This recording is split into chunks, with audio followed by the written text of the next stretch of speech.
Welcome back to another technical video. Today we're going to be going through your question, answering it, and hopefully finding that solution. Guys, remember to stay just a little bit crazy like me, and hopefully you get to that resolution. Now, let's continue on.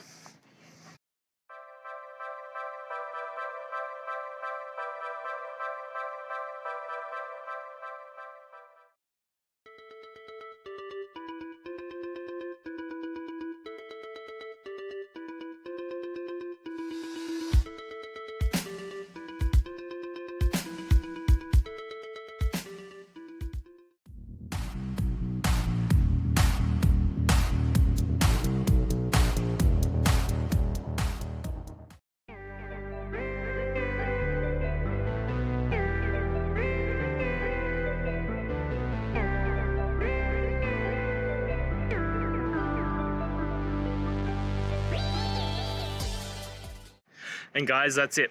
I hope this video has helped you and get you through to that resolution you needed. If it did, please, I'd appreciate it if you hit subscribe. Now, until the next time that you need technical help, I hope you have a good one. Cheers.